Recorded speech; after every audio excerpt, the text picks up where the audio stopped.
ने क्या खूब कहा है, हमें चाहे जितनी भी भाषाएं आती हों और हम चाहे जितने भी बड़े ज्ञाता हो, लेकिन जब तक हम उस भाषा का सही प्रयोग नहीं करेंगे, सही ढंग से बोलेंगे नहीं, तब तक हमारा सारा ज्ञान अधूरा है, हमारी सारी इन्फॉर्मेशन बेकार है। फिर चाहे हम 15 के हों, चाहे हम 90 के हों।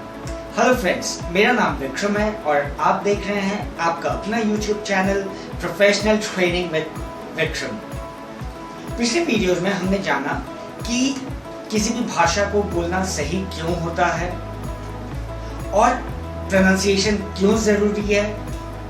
सफर की हमने शुरुआत की थी कुछ तरीकों से और आज इसी सफर में हम अपना तीसरा कदम रखने जा रहे हैं, जो कि है सिलेबल्स। सिलेबल्स किसी भी वर्ड का ऐसा हिस्सा होते हैं जिसमें कम से कम एक वावल साउंड जरूर हो। दोस्तों, हमें ये ध्यान देना है कि हम वावल नहीं बोलते हैं। The correct pronunciation is vowel. तो सिलेबल एक वर्ड का, किसी भी वर्ड का एक ऐसा हिस्सा है या एक से ज्यादा ऐसे हिस्से होते हैं जिसमें कम से कम एक वावल साउंड जरूर हो। कॉन्सोनेंट साउंड भी हो सकते हैं। जैसे कि मैं एग्जांपल लेता हूँ, वाटर, यहाँ वावल साउंड है। ग्रेट, यहाँ वावल साउंड है। तो आप ट्राई करके देखिए, आपको वावल साउंड्स जरूर मिलेंगे। और अगर हमने कोई भी सिलेबल किसी भी वर्ड के हिस्से में ऐड कर दिया या सब्ट्रैक्ट कर दिया, मिस कर दिया, तो क्या होता है, वर्ड का मीनिंग कुछ का कुछ हो जाएगा, प्रोनाउंसिएशन कुछ की कुछ हो जाएगी। जैसे कि मैं बोलता हूँ, जाना था जापान, पहुंच गए चीन। और दोस्तों, ये भी याद रखने लायक बात है कि सिलेबल हमेशा यूनिट में काम करते हैं, मतलब एक साथ। जैसे कि मैं यहाँ पे 3 वर्ड लेता हूँ, बुक, चेयर और रीडिंग। बुक में 2 वावल साउंड है, ओ ओ। चेयर में 2 वावल साउंड है, ई ई। और रीडिंग में ई ए 2 वावल साउंड है और आई 1 वावल साउंड है। मतलब अगर हम जनरली जाते हैं तो हमारे हिसाब से बुक में 2, अगर हम स्पेलिंग के हिसाब से जाते हैं तो हमारे हिसाब से बुक में 2 सिलेबल हैं, चेयर में 2 सिलेबल है और रीडिंग में 3 सिलेबल है। बट ऐसा बिल्कुल नहीं है। बुक में हम एक ही सिलेबल काउंट करते हैं, क्योंकि जैसे कि मैंने पहले कहा, सिलेबल्स हमेशा यूनिट में काम करते हैं, यानी एक साथ। अगर 2 वावल साउंड, फिर से रिपीट कर रहा हूं, हम वावल साउंड्स के ऊपर जाते हैं, ना कि स्पेलिंग के ऊपर। ए ई आई ओ यू और कभी कभी वाई के साउंड के ऊपर। और साउंड्स के ऊपर हम अपने आगे आने वाले वीडियोस में डिस्कस भी करेंगे डिटेल्स में। तो जैसे कि मैं बता रहा था, बुक में 2 वावल्स हैं, ओ ओ। लेकिन जब हम सिलेबल्स काउंट करेंगे एज ए यूनिट तो हम उसे एक ही वावल साउंड लेंगे। चेयर, चेयर में 2 वावल्स हैं, लेकिन साउंड की जब हम बात करेंगे, या अगर हम क्रूड वे में बात करें, 2 वावल साउंड है, लेकिन एक साथ होने की वजह से हम उसे एक ही लेंगे। और रीडिंग, यहाँ पे भी बैक टू बैक वावल्स हैं, वावल साउंड है, ई ए। तो ई और ए एक साथ हैं, यूनिट है, इसीलिए हम एक ही वावल साउंड पकड़ते हैं। और आई, जो कि डी के बाद है, उसे हम अलग से एक वावल साउंड पकड़ते हैं, जिससे कि रीडिंग में 2 सिलेबल हो जाते हैं। टू आइडेंटिफाई, पहचाने कैसे सिलेबल्स कहाँ हैं, कैसे छुपे हुए हैं या क्यों नहीं दिख रहे हैं, या उन्हें खोज कर कैसे लाएं। बहुत आसान है।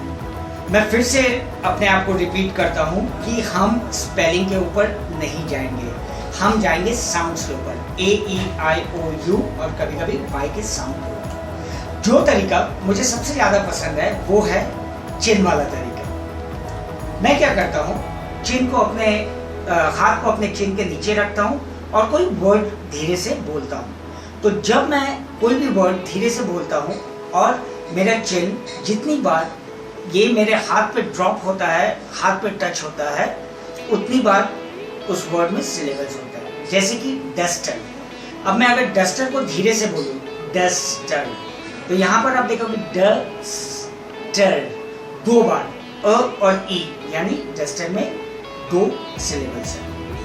ग्रीन, ग्रीन, यहाँ पर एक बार मेरा जबड़ा, मेरा चिन मेरे हथेली से टकराया है, इसका मतलब ग्रीन में एक सिलेबल है। दूसरा तरीका है ट्रैप। इसमें क्या होता है, जितनी बार हमें वावल साउंड सुनाई दे उतनी बार हम ट्रैप करते हैं। जैसे मैं वर्ड ले रहा हूं ऑटम, अब यहां पर जब मैं ऑटम बोलूंगा तो अब हमें ट्रैप करना है, ओ चम अ, तो 2 साउंड हमें यहाँ 2 वावल साउंड मिले, ओ और अ। तो ओ पे मैंने क्लिक किया, अ पे मैंने क्लिक किया, इसका मतलब ऑटम पे 2 सिलेबल है या 2 सिलेबल्स हैं। तो दोस्तों ये 2 बहुत ही आसान तरीके हैं जिनसे किसी भी उम्र के लोग सिलेबल्स पहचानना सीख सकते हैं और प्रोनाउंसिएशन सही करने के लिए अपने कदम को आगे बढ़ा सकते हैं। 2 प्रकार के सिलेबल्स होते हैं, ओपन और क्लोज्ड। ओपन सिलेबल में जनरली जो वावल साउंड होता है वो सिलेबल के एंड में होता है और वावल साउंड लंबा होता है, जैसे कि नो, ही, शी, मी। और इसे पहचानने का और एक बहुत आसान तरीका है कि जब भी हम वर्ड को प्रोनाउंस करेंगे ये एक लेटर के प्रोनाउंसिएशन की तरह होगा, लेटर के नाम की तरह होगा। जैसे कि हम अगर मी बोलते हैं तो क्या हमें क्या सुनाई देता है, E, me, E for elephant. He, again ही बोलने से क्या होता है, ई सुनाई देता है, लेटर का नाम सुनाई देता है। और एक बहुत इंपॉर्टेंट बात, ओपन सिलेबल्स को हम ओपन इसलिए बोलते हैं क्योंकि वो सबसे लास्ट में होता है और उसके बाद कोई कॉन्सोनेंट नहीं होता। तो सिलेबल, क्लोज सिलेबल्स भी पहचानने का बहुत ही आसान तरीका है। ये ऐसे सिलेबल्स होते हैं जिनमें वावल साउंड तो एक ही होगा, लेकिन वावल साउंड के बाद एक कॉन्सोनेंट साउंड होगा। और वावल साउंड जो हम बोलेंगे, वावल साउंड जो हम उच्चारण करेंगे वो छोटा होगा, लंबा नहीं होगा। जैसे कि हैट, हैट में एक ही वावल साउंड है लेकिन वो कॉन्सोनेंट के द्वारा फॉलोड है। मैन, अगेन एक ही वावल साउंड है लेकिन वो कॉन्सोनेंट के द्वारा फॉलोड है। और हमेशा हमें ये याद रखना होगा कि क्लोज सिलेबल्स में हमेशा एंड में एक कॉन्सोनेंट साउंड आता है।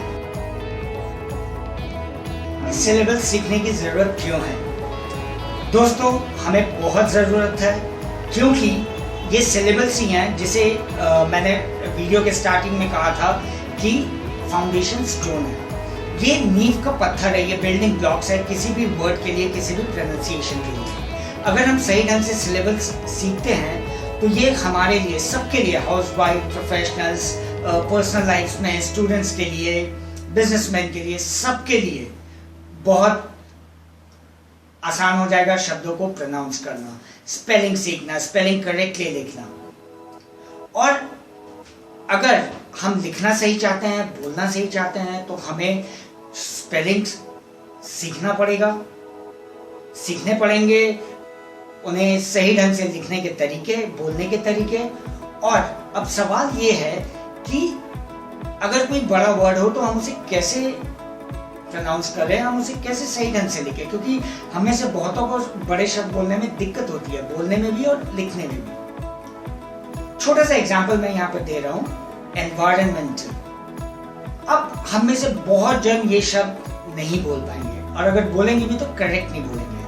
तो ये सिलेबल्स हैं जो कि हमें सिखाते हैं कि शब्दों को किस तरह से, कितने हिस्सों में ब्रेक किया जाए, तोड़ा जाए, जिससे कि हमारा प्रोनाउंसिएशन, हमारा उच्चारण सही हो जाए और हम उसे सही ढंग से बोल भी सके और लिख भी सके। और हमेशा एक बात याद रखिएगा दोस्तों कि जब भी हम वर्ड्स को ब्रेक करते हैं, तोड़ते हैं, तो हर हिस्से में कम से कम एक सिलेबल जरूर होना चाहिए, या सॉरी एक वॉल साउंड जरूर होना चाहिए, जो कि मैंने वीडियो के स्टार्टिंग में ही बताया था।